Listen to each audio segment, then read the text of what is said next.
So we've just published this article from Karan, where he teaches us, you, everybody, how to create a custom operation with a form, right? In this example, he creates an email operation.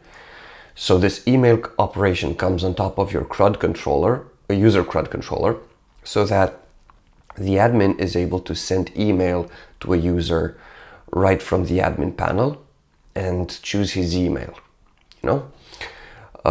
This, I think, is something that's very, very cool. It's something that I've wanted in Backpack's own admin panel for a while now, and I wanted to add it to the Backpack admin panel. So I thought, okay, why don't I just record myself doing that? This way you get a video of the article and I get some practice in front of the camera. So yeah, let's do this. So right off the bat, what does Karan teach us to do? He teaches us to create a new button, right? An email button I see here, and then a form. That's what the operation consists of. So, okay, how do we do that? PHP artisan backpack CRUD email. Operation email. Okay, let's do that.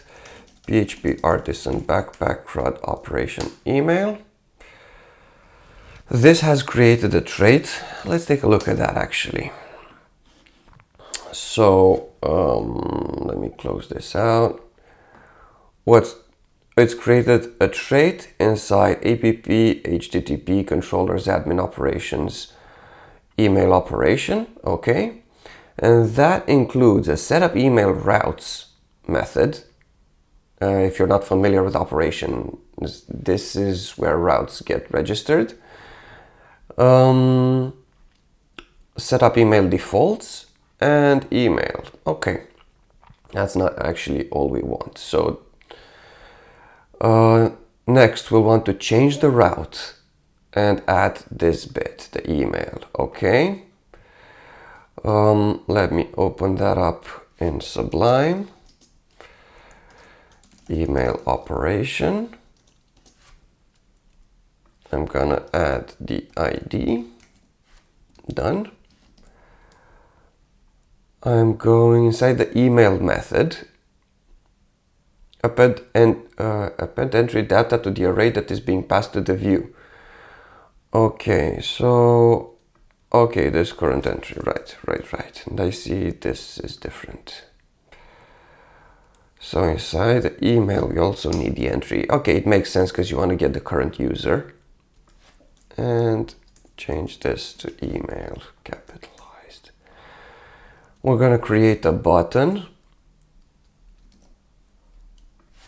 Okay, in resources, views, vendor, backpack, CRUD, buttons. I'm going to create a new button. Email.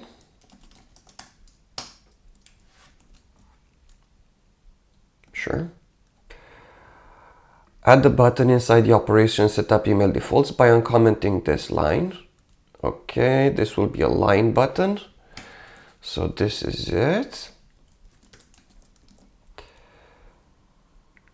Look at the email method. It loads an email blade file. I'd rather give it a new name. Okay, so let's rename the email to email form.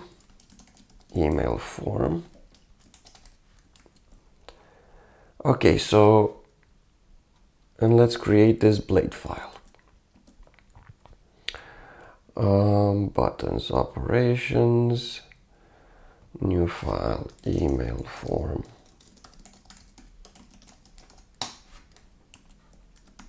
Okay. Add the operation to our CRUD controller. Yes, please. This is a mess, but yeah, I'm gonna just add it here. Boom, we have reached halfway with the operation. It's usable in the browser, but it does nothing. Okay, let's take a look. Let's refresh the page. Yay, we have the email button. I have quite a few of these. I'll probably want to squish them together under one drop down.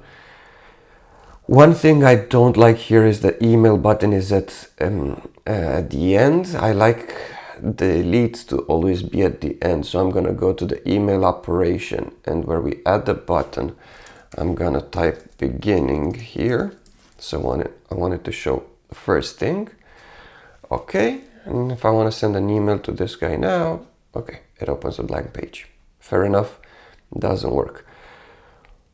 Okay, so what have we done so far? We've created a button and a blank view that shows nothing.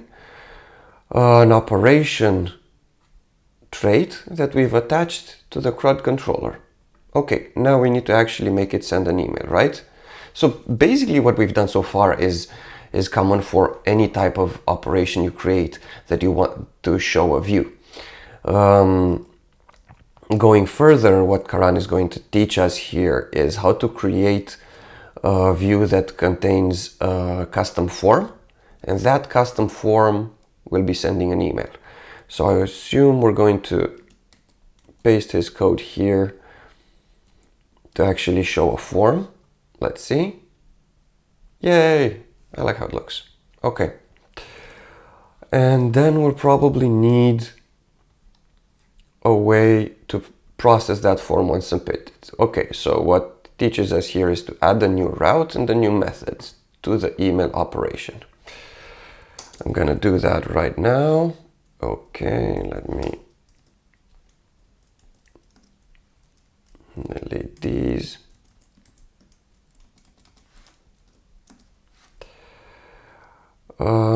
Actually, let's do this right. Okay, so we're adding a post route, which for that ID will be the user, because it's on top of the user, the operation. For that user, it will be sending the email. Okay, so it's the same route. One is using the get protocol and one the post method. Okay. And this one points to the email method that we have here. It shows the email form, and this one to email send. No, to post email form. Okay, post email form is better. So I'm gonna create that. Okay, probably Karan is already, okay, he has this method, post email form. So I'm gonna just copy it from there.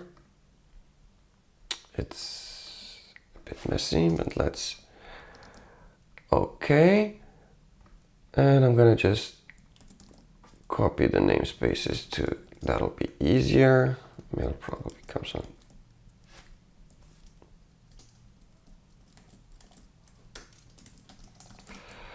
Okay, let's take a look what this method does. So it validates the form, and then if validation failed, it redirects back with errors and with input, right?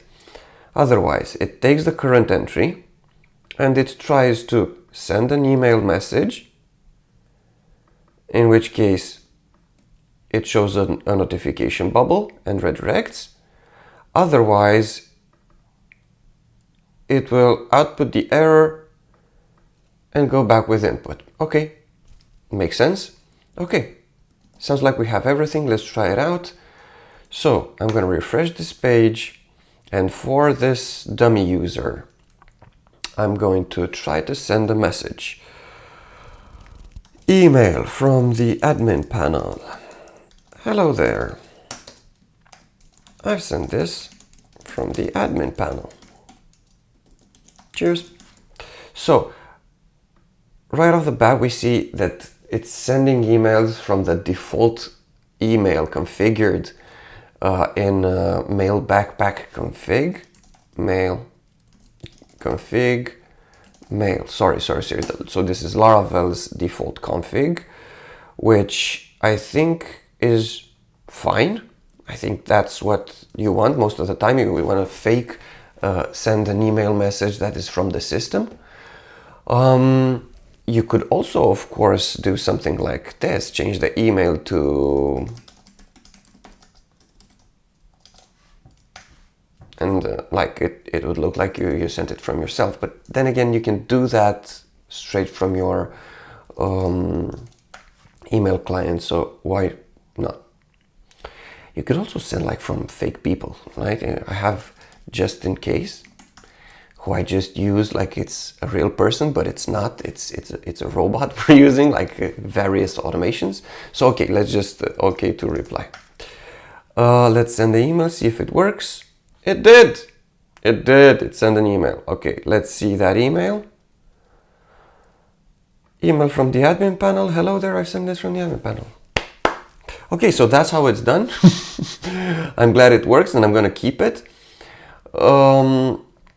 Now let's take a look at everything we have, just go through them to do a quick roundup. So we have an email operation trait, right? Email operation that contains two routes. One will be showing the form, one will be actually processing the form and sending the email. In setup email defaults, we load the default operation settings from config. Yeah, okay, that's a good practice, even though right now we have no config file for this operation. But if we want to add an operation config file later, we'll just add it and it will pick it up. It adds a button on the list operation. So this operation, the email operation, automatically adds a button when the list operation is being set up. We have a method that just shows one form, and for that we've had to get the current entry to get the current user's email. And we're processing that form in another method where we validate it and go back if the validation fails. Otherwise, we send the email or go back if sending the email fails. So yeah, thank you for watching this. I hope you've liked how easy we've made this and how easy Karan has made it to follow the step-by-step process and do it. And yeah, I hope you like seeing me teach you stuff in front of the camera. I hope I'm gonna get better at this with time. So yeah, see you around. Bye.